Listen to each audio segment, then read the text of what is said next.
It is my pleasure to introduce Geof Smith. He's been trading for over 30 years. He was instrumental in developing the DTI method. I told you earlier about Diversified Trading Institute, one of our sponsors. These Platinum Experience core level classes that DTI offers took first place in SFO Magazine and Traders Planet Star Awards in the best trading courses category. So, Geof, I am going to let you wow us as always. Good to see you. Thanks, Pat. Yeah, absolutely. And, Jeff's been trading for 30 years. That means he started when he was 3. Okay, I'll just leave it at that. I was 4. You were 4. But Geof, I understand you're going to be talking about the new administration equaling new opportunities. That's your focus. And yes, you're going to give an overview and assessment of the current market conditions, mm-hmm. which factors are having the biggest impact on the markets, and your strategy for leveraging these opportunities. Wow, what a great way to keep us going to keep the momentum going. Why don't you go ahead and take over the screen, and the show is all yours, buddy. I see that you got rid of your winter parka. It must be warmer there.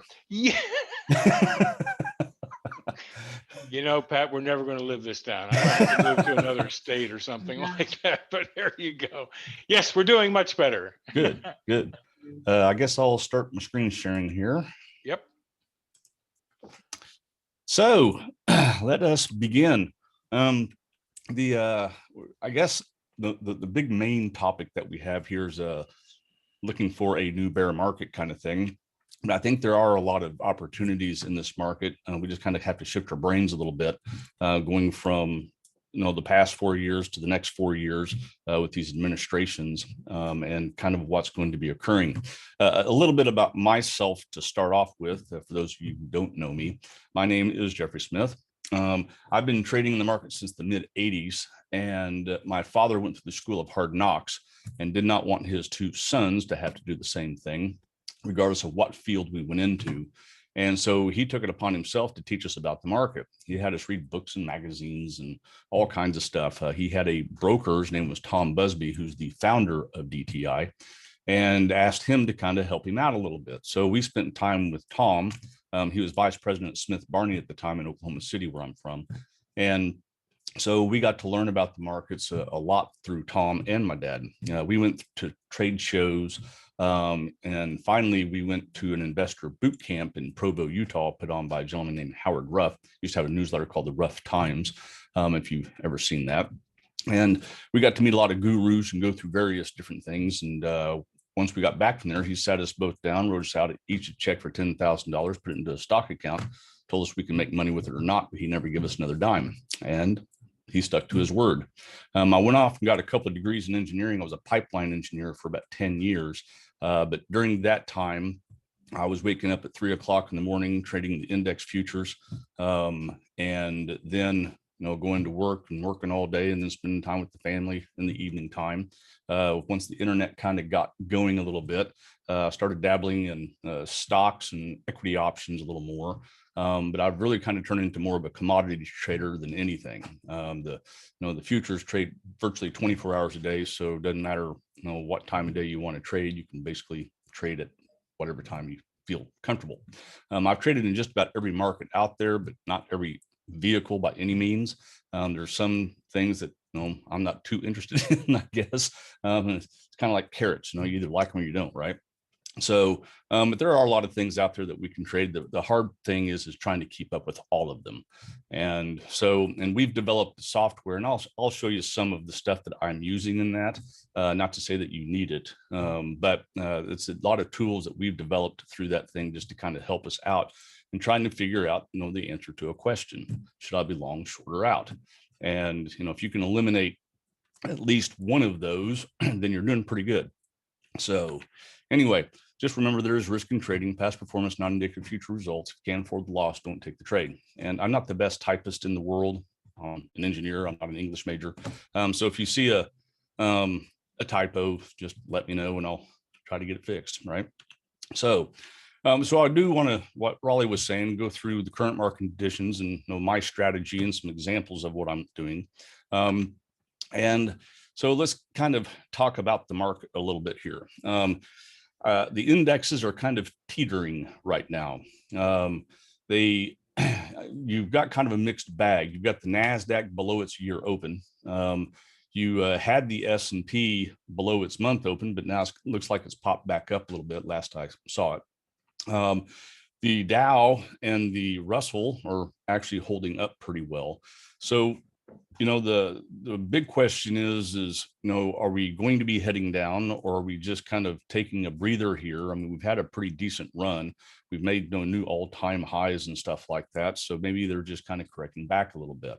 And I think we can kind of use a technique that I like using to kind of get a handle on that. We do have a weakening dollar. It's bounced up over the past week or so. It's back above 91. It's got big resistance right around the 92.5 area on the dollar index. I don't think it'll make it back above there, especially if they pass this new stimulus thing they've got going on here. I think that'll kind of weaken it back up again. And you've seen, commodity prices. I mean, think about those. Go to the grocery store and buy groceries. Things have gotten more expensive. And you even have other things. I mean, if you're trying to buy wood or metal or copper and pipe or anything like that, those things have gotten pretty expensive as well. So you've had a lot of these people are, I think, traders out there are hedging what they're thinking is going to be an inflationary type, economy before long. And so they're kind of jumping into things just to kind of hedge themselves against that inflation. You're seeing, kind of a tech dumping more than anything. If you looked at Apple, it dropped from what was that 143 all the way down to about 120, 123. You've seen Amazon drop off, Google. A lot of the techie people are getting dumped, but there are still companies out there that are still going up. And so I think there's been kind of a quote unquote sector rotation, if you will, getting out of the tech stuff that have been really hot. I mean, you think about that, and then kind of going into either smaller caps or mid cap stocks. And of course, the question is where's the stimulus money going? And another thing that, if you kind of step back a little bit, go back in time, back to 2007, 8, before the bank debacle happened, you had a lot of people with, CDs and bonds and stuff like that. But with interest rates dropping down as low as they could, or as low as they did, nobody could beat the rate of inflation with that. So they've been taking their money out and throwing it into the market. Now the question is once interest rates start moving back up, say 4-5%, are we going to see all that money coming back out of the market and going back into the CDs and bonds and things of that sort? And that's going to be kind of the big question mark out there, is what happens if interest rates do go up. The 30-year mortgage rate just got back above 3%.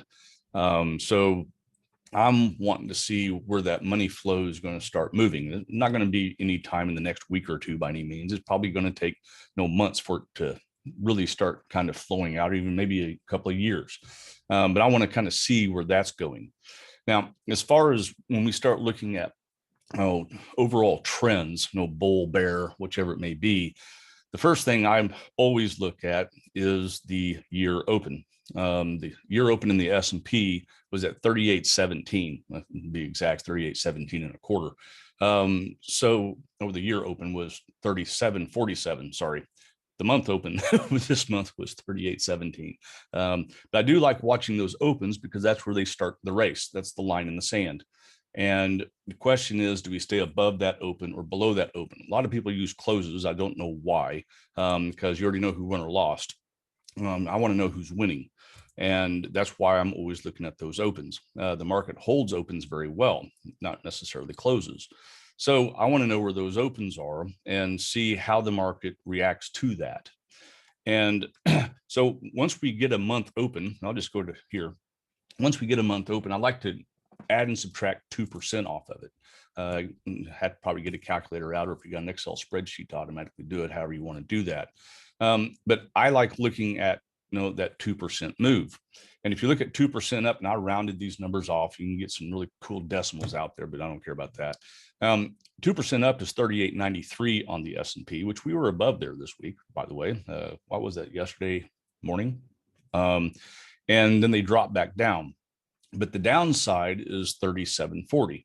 Well, we opened the year at 37.48.75. So I just rounded to 37.49. So if we get 2% down, we're actually below that year open. So that puts the S&P negative on the year if we go 2% down.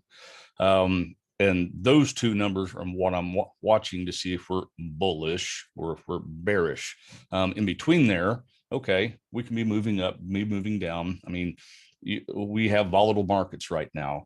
So you can be at 38.93, by the afternoon today, or we could be back down there at 37.90. So you just don't know what the market's going to be thinking, but you have to be able to be quick on your feet. The Dow opened up the month at 30,981, 2% up, 31.6, and 2% downs at 30,000. Let's just say 650 or 350. So I always want to know where the markets are trading based off of those going in just month to month to month to month. And you'll notice if on even on a stock, if you can get more than 2% up, it usually will run up to about 4%. Now, 2% is kind of a long way. I mean, you think about the prices of these stocks and these indexes, it's kind of a long ways to move. Back when the S&P was down at 1,500 or 1,200 or even 2,000, 2% wasn't all that much. But now we're up here almost 4,000 on the S&P. We're above 30,000 on the Dow. You're going to have a lot bigger point moves, if you will, based off of that. You can do it on stocks as well. The stocks that you trade, like what you like, you can use that same 2% rule. Another thing that I've noticed that's kind of interesting, once they get above that 2%, they'll usually run 2.5% to 3%. And a lot of times you'll see from that high, see a 1% correction off of that before they go back up. So just beware that, you might see it jump up there, but they'll probably pull it back just because it's run too far too fast. You go back to last year, and of course we dropped, 20% in what was it, a week or 2 weeks or something like that in the Dow and the S&P, just because of the COVID thing. So I don't know if 20% puts you in a bear market anymore. Everybody was thinking bear market last year. You should have been buying when it dumped off, because it's just rallied up a storm since then. You've had a lot of stocks make new all-time highs and just been screaming. But this is a good rule to have in your back pocket, just to kind of give you a feel for, hey, should I be looking long or short? And do it on stocks. I think you'll find that it works out real well. So because of this sector rotation, I've been starting to jump into smaller cap stocks. ETFs have been really good.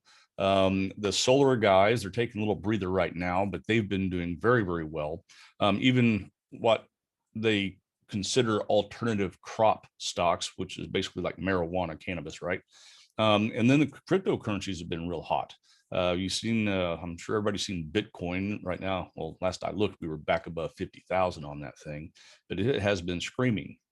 But there's some really good stocks for the cryptocurrency that you can trade around with as you watch Bitcoin kind of moving up and down. They actually have futures now on Bitcoin and the Ether futures also. So you can basically trade futures on them, or you can actually buy the coins. But I mean, it's crazy how expensive they are. Buy one coin is 50 grand, right? So, but anyway, so here's some stocks I'm looking at. In the alternative harvest ETF is MJ. X1 is actually a 3D printer making company. Really, they do the big industrial ones. They don't do the ones you stick on your desktop and you can make a little plastic, wrench or something like out of. They do these for like, GM or Ford for motors and stuff like that. But they are, I think they're going to be really, really strong going into the new, I guess, electric vehicle kind of market. So, and I mean, it's really neat how these 3D printers work and stuff. So anyway, Moo is agribusiness, and it's basically looking at the ConAgris and stuff like that. Bear, we'll talk about each one of these. Sunworks is on the solar side of things. You have plug power, which kind of tells you what that one is. They actually do know the batteries and power technologies. Then you have the ultra clean holdings, which is more along the solar kind of things also. So the top holdings in that alternative harvest ETF, you have the Afria, Tilray, Canopy Growth, and GW Pharmaceuticals. Those are the top 5 holdings. Of course, they have, I don't know how many in that thing. I didn't actually count them all. So, but here's a kind of a chart on that. And what I like putting on my charts is a 3/21/65 simple moving average.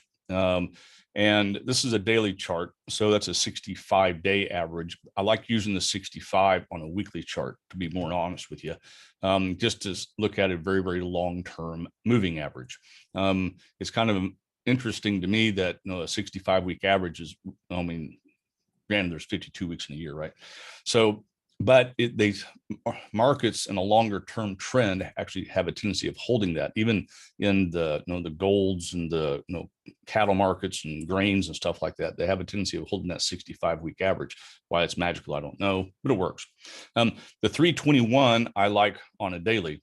That's a 3-day, 21-day, and if you think about 21 days, it's basically 21 trading days ish in a month. So I like seeing which side we're on. And so if I can look at a weekly chart and everything's pointing up, looking at a daily chart and everything's pointing up, then I've got a stronger trend to the upside. Of course, if we're below all of those, then we have a stronger trend to the downside. So again, trying to answer a question, right? Long, short, or out. And even though I might be thinking, hey, this market is kind of weak here. Well, if I see a stock that is trending higher, then odds are if I buy that and the markets go back up, that stock's already told me something. It doesn't want to go down. So if I can get the indexes turned back around and moving back higher, I'll probably make more out of this than something else. So that's why I like looking at that. And anyway, but you can kind of see it had a nice little jump up in February and then it's kind of pulled back a little bit coming into March. And that's, actually healthy for it, in my opinion. But it's holding above that 21 period average the best it can. And if it can do that for a couple more days, then go ahead and jump on it. X1, again, is 3D printing machines for the industrial kind of side of things. They do aerospace, oil and gas, medical, dental, all kinds of things. And of course, it's out of metals. And I've liked this one a lot. As you can see from the beginning of this year, it's had a huge run up. We've gone from about $10 up to about 65. And it's a 3D printing, right?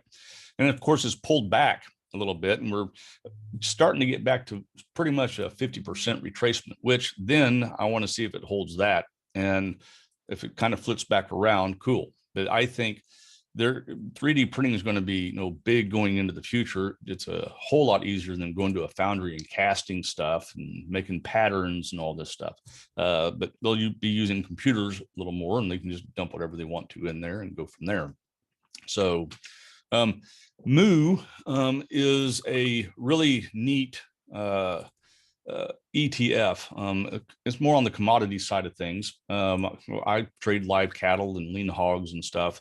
But this is a really good ETF. And I think as far as going forward, if we're going to have higher beef prices, pork prices, which if you've seen the price of pork lately, has gone from 60 cents to 90 cents. It's kind of pulled back a little bit. So, but I like this one. I mean, and all these you can do options on and things. But its top holdings is deer here and Zodus Bear and this IDEX Labs. But I like this one a lot. It's been heading up really, really well. You can kind of see here just from December, we've gone from 73 up to 87, but it's holding well above its 3-period moving average now. And I think as long as we have inflationary type economy, this should continue to do well because you're going to have the price of the meats and everything like that moving higher. So there's also another one, I think it's COW, C-O-W, that's been doing pretty well also. Sunworks is kind of a different I guess, sector, what we've been talking about, this one actually is into the solar. They do agricultural, commercial, public works, residential, solar systems. I'll put it that way. And one thing that works along with the solar companies is you'll probably see the semiconductors do real well. We've had kind of a shortage in semiconductors, and there's been a huge demand for them because, well, the solar industry is needing the semiconductors, and a semiconductor basically allows the flow of energy in one direction as opposed to two directions. So that's a real big thing when it comes to solar. So we want to put it into line into the house or whatever it is. You don't want it to go somewhere else. And so the semiconductor industry is probably going to be doing really well as long as the solar industry has been going to do very, very well. So, and here's a chart on it. It kind of shot up, you can see right at the beginning of the year, and it's kind of feigned back a little bit. Now we're below the 21-day average, so I wouldn't be touching this one until it got back above that. But it's corrected back quite a bit. But the solar companies have done that. And what was really interesting, if you go back to last year, starting about July-ish, August, July, a lot of the solar companies and I'll say electric car companies and stuff like that started to take off and run. And they had a huge run going into the end of the year. And now it's like buy the rumor, sell the news kind of thing. Now that we do have a new administration, they're kind of pulling back a little bit. And I think people are just kind of taking a little profit, and then probably we'll start seeing things start moving from there. But I've been kind of keeping my ear to the ground a little bit, trying to figure out, where monies are going to be coming out of the government and who they're going to be subsidizing and things of that sort. So even if you've been kind of listening to the big oil guys that are out there, they're kind of going over and talking about climate change and how they can recapture the CO2s and stuff like that, and trying to make money off of it. So I think they're going to have to kind of rework themselves a little bit to kind of catch up to what this administration really wants out of them.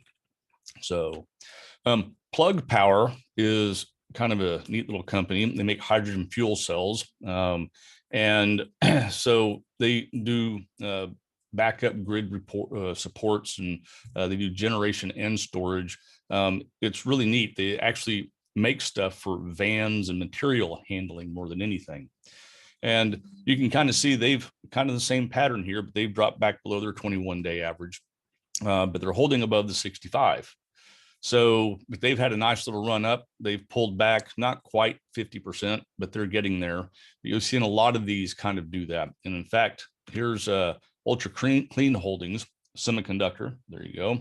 Of course, they're using solar panels, as I was just talking about, but you can kind of see they're still heading up, and they're holding above their 21-day average. And so I think the semiconductor area is going to be looking really, really, really good.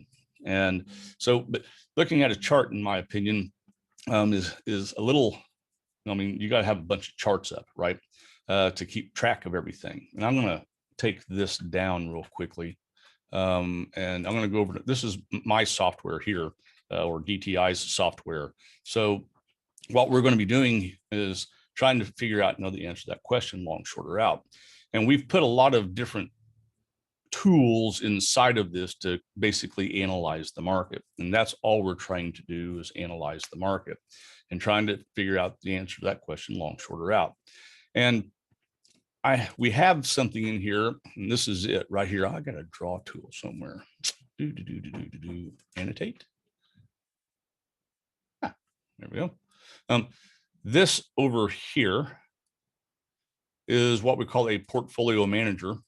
And this chart over here is what we call a compass chart.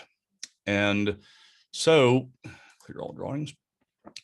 What the compass chart is doing, that blue line that you see right there, is the open of this blue bar right here, which is right there. That's the open of that bar. And we call these blue bars on the chart a reference bar. There's in the index futures, there's 4 of them a day because they're trade virtually 24 hours a day. In equities, there's just 2 of them a day, just because they have 8:30 to 12:30, and then there it goes. So I want to know how the market's trading based off that open. Now, this is a 30-minute chart. So an intraday, basically 30-minute chart. So that's not giving you a whole lot of clue what's going on. But you'll notice on this thing that the stocks are jumping around. And so what I've done is I'll take the stocks that I want to look at, and you'll notice there's a bunch of tabs down here along the cross because I have all kinds of different stuff, many different dashboards. In fact, let's get back to just my cursor here. I keep one on just the commodities right here. And I have one that has a ton of stocks on it. Then I have some that are just different sectors. But once you put all those in there, you notice it says buy zone, sell zone at the top of it. Well, on this chart here, I'm going to just blow this up. Ding. And scrunch it up a little bit so you can kind of see it. But you have a buy zone here and a sell zone here. So that's what these two yellowish greenish areas are. All right. So when I can look over at this, instead of having a million charts open up, I can see what's hitting buy zones and sell zones. In other words, trending higher or trending lower. Not only that, what this is doing is it's actually looking at, well, let me just go to this, give you a better picture here. And we'll just blow this one up. How's that? Ding. This is what we call a horse race. And down at the bottom, you'll see there's an R, a D, and a W. You can add other things to it, but that's reference bar, how it's trading off that reference bar. D is for the day and W is for the week.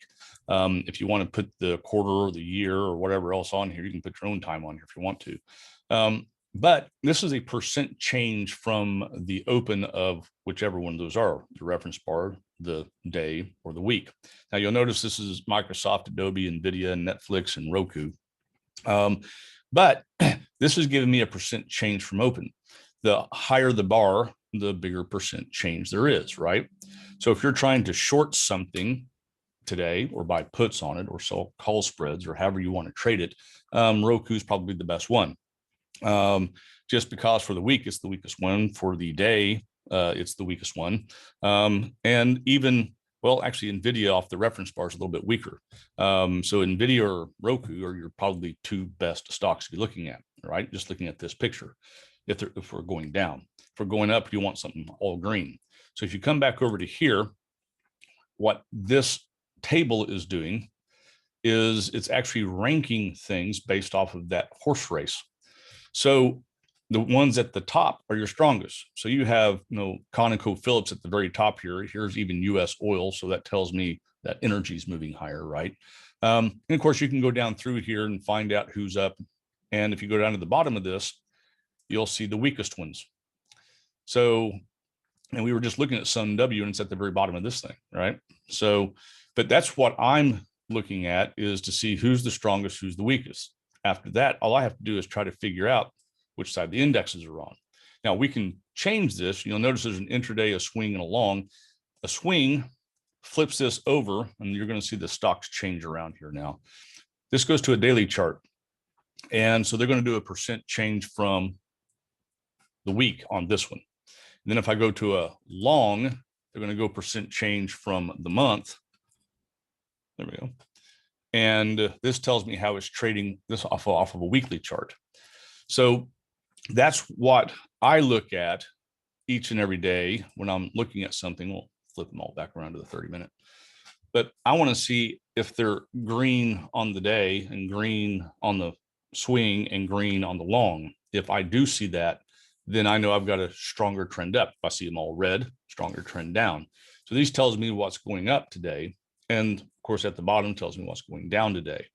So I like looking at this throughout the day just to see if the stocks I'm long are at the top and the stocks I'm short are at the bottom. Because if they start flipping around and I see green all the time for the next couple of days, I might be thinking, well, that stock's not going down anymore. I probably ought to be getting out of it. And that's one thing that I'm always looking to do, is try to figure out, again, the answer to that question: should I be long? Should I be shorter out of the market? So this is one tool that I use to do that with. The next thing is I use this also for scanning. And one thing that's really cool, we've actually developed some scanners, and I don't know what will come up in here. Let's see if anything even comes up in here. No. Okay. Oh, there. I guess it did. So this is a scanner for just crypto type stocks. And what it's doing is going out, and you'll notice it has previous week's high and low. I want to see if something's making a higher high or a lower low. So it goes out and grabs the previous week's high and low. And if we're below that, it puts it on here and it's red. If it's above that previous week's range, it puts it on here and it's green. So, but these are all cryptocurrency stocks. And it doesn't, they don't have to actually make the cryptocurrency or own the cryptocurrency. But I mean, you think about AMD, they have the GPUs that, that's what they use to do the calculations for the cryptocurrency. You'll see various ones in here that you'll sit there and kind of scratch your head and say, why is that crypto? And CRM is actually, was it Salesforce? Well, when crypto really started getting hot back in 2015, 2016, when people were starting to mine it a whole lot, they actually, it's a customer relations management system is what it is. They actually started developing inside of that so that people could actually use the cryptocurrencies to, buy whatever products people are selling or whatever it is.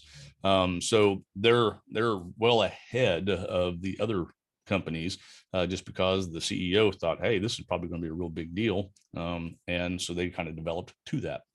But then, of course, you can look at the top 20 longs, which is only one, or the top 20 shorts, and there's all the other ones. So it kind of divides them out a little bit. But we have several scanners that are just like this. One just kind of looks at a ton of stocks. Actually have a database in the back that looks at the S&P 500, 400, 100, NASDAQ 100, and then the top 100 in volume ETFs. And so that, let's just look at that real quick.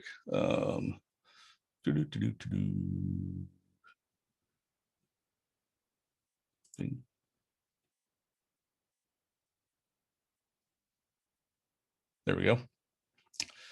And this is doing the same thing. It's just a much, much longer list. And of course, here's your longs, and then here's your shorts. So, but this looks at a ton of stuff. And I can kind of go through here and start trying to figure out, well, is this a good stock? Is that not so good stock? And go on, so on and so forth. I'm not real big into fundamentals. But one thing I always want to do is make sure that I've heard of the stock, or I have to go out and research it and kind of figure out what they do. And is that a good industry to be in right now? But instead of me having to go out and find stocks and dig them up somehow or guess at one or hear it on TV, this actually goes out and does all the work for me, if you will. And we also have one other thing, is a scanner of those same stocks. Let's go to here real quickly. And it's got to download the report on this one. This one is the one I really look at when I want to see what stocks I want to trade. And I'll show you that here in just a second once this thing pops in. I need to get rid of my chicken scratch here. There we go. Okay. So this one is a lot different. What it's doing is it's going out and looking at the past 10 years. Now, remember, this is the 4th of March, right? There's only one 4th of March every year, right? So it's looking at the past 10 years at the 4th of March, if you will, and saying, okay, if I were to buy this stock on this day, could I have made money on it over the next 10 days, 20 days, or 30 days?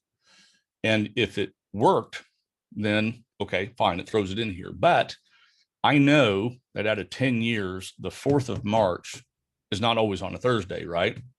So I know that on Saturday and Sunday, it doesn't trade.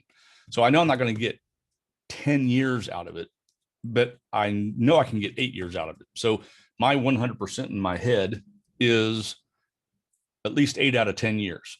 Now, sometimes you'll see 9 out of 10 years.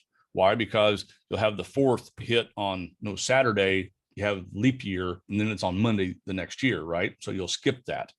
And then it goes through the week again. So you might get 9 out of 10 years. You'll notice there's some in here that are 9s, but at least 8. And that's what I'm setting in here is I want at least 8 out of 10 years. And this little percent here, says 87, I want it to work 87% of the time at least. That's what that's saying. Now, I could put 100% in there and skin out some of these things, but you'll find, and you notice down here toward the bottom, this HAIN, this what is that, McCormick or McKeeson? Those symbols are real close. I forget which one's which, but notice it's 100% of the time, 9 out of 10 years on the 29th of April. I guess I was looking at April here, but I'll usually change the dates just to kind of show you this real quickly. I'll usually change these dates to the dates I'm looking at. It looks like I was looking at the end of next month, but it will spit out what stocks are the best to buy on that day. And at the very end over here, it tells you how many days to hold them, 10 days, 20 days, or 30 days. And those are calendar days. All right. They're not market days. So I can go through here very quickly. And of course, I can go to my longs and my shorts. This gives me the strongest ones based off, again, percent change from open, or the weakest ones. And I can go through here and find out, well, I can probably buy these and probably end up doing pretty well, as long as the overall market's heading higher. If the overall market's heading lower, hit the short side, and it'll tell you that as well.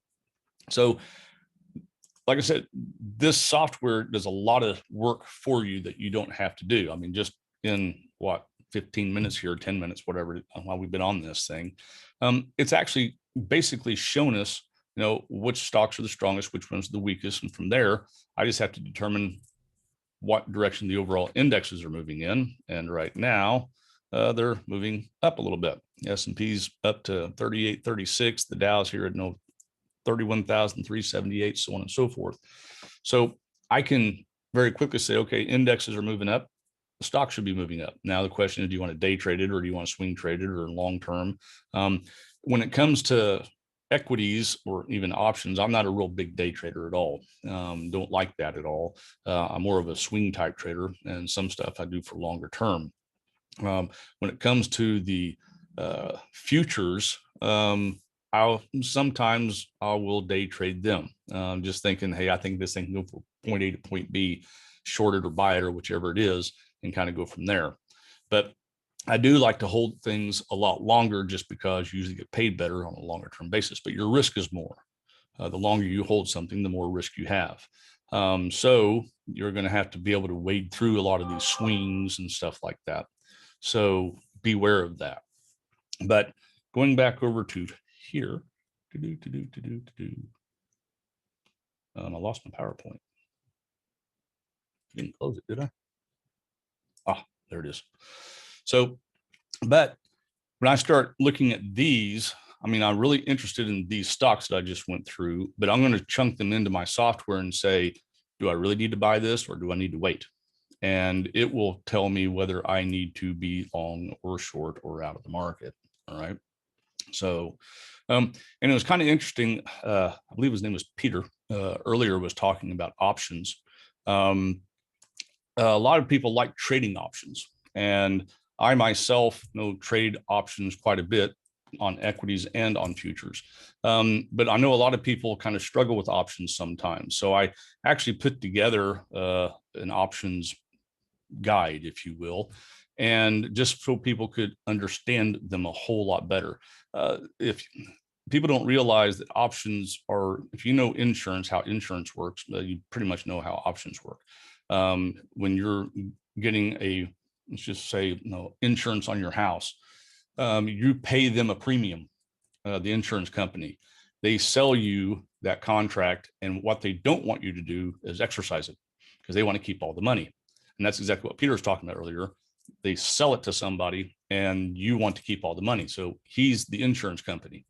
If you're an option buyer, then they're selling you that. They don't want you to exercise it. And what happens when you get to the end of the year? All the money you put into that went to zero. Time decay, right?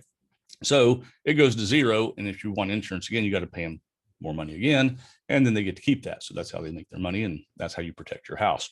So, but that's basically how options work. And time is money when it comes to an option. And the more time that you have, the more premium you're going to be paying for it, just because it has the odds of being in the money or not by the time we get to expiration. So But this guide goes through, how you can actually make money with options. You can actually, I mean, the one thing I love about options, I don't really look at the option as a trading tool. I mean, a trading vehicle, but I use it as a tool. There are a lot of times that I want to buy a stock, but I don't want to buy it at the current price. So what I can do is I can sell a naked put on it and pull in the premium. If it never gets there, I get to keep it. If it gets there and they exercise me, cool. I wanted to be long there anyway. Then I can flip around and sell covered calls against it. So if you look at a stock that was at 100 and you think it's going to go to 110, or if it says 102 and you think it's going to go to 110, you can sell 100 put. If they get you, great. Then you can flip around and sell a 110 call against it, pull in that premium. If it gets to 110 and they call that away, then you got premium from 2 options plus the stock paid you $1,000 on 100 shares.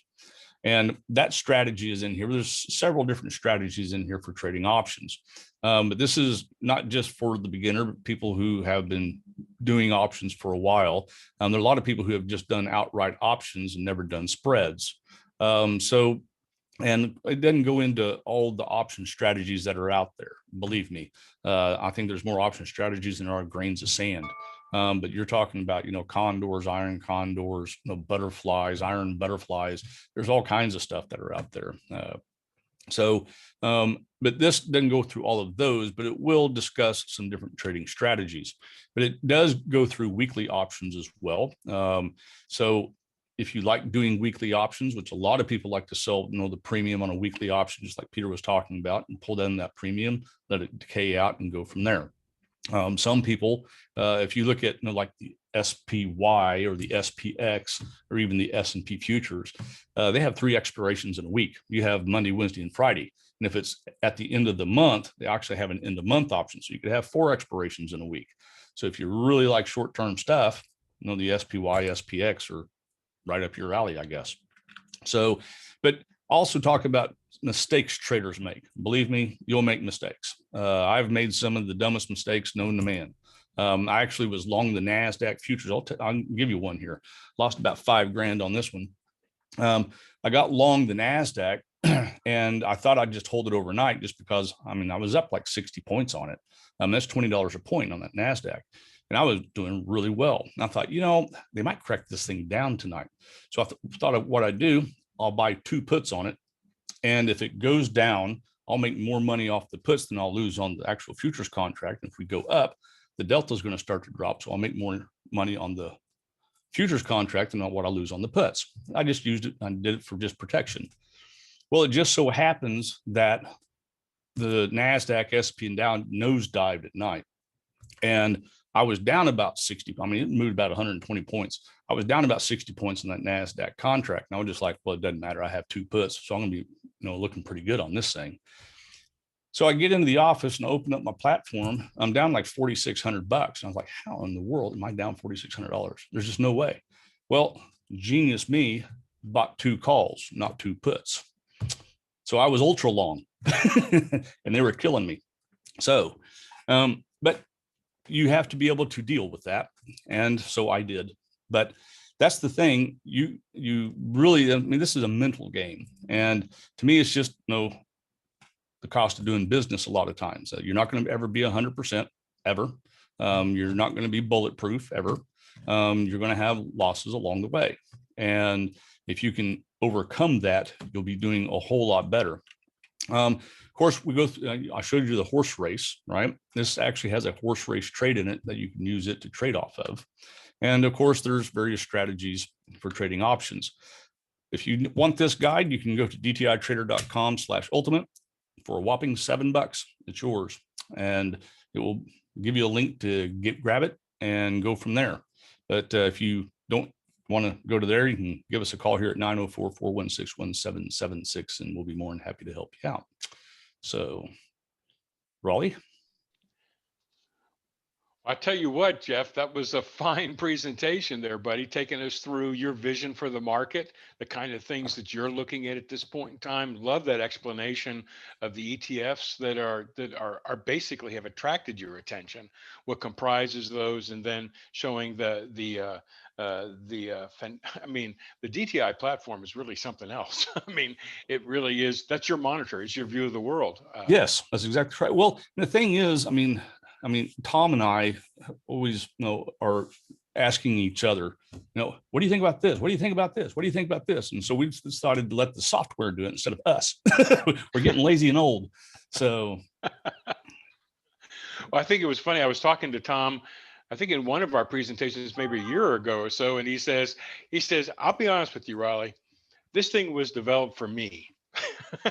Because yeah, I'm consistently sitting there going like, what I'd like to see is this, or how about that, or why can't we do that? that's right. And his point was, if it's going to work for me and it meets my requirements, et cetera, then everybody else is going to benefit from that. I'll agree with that. I'll agree with that.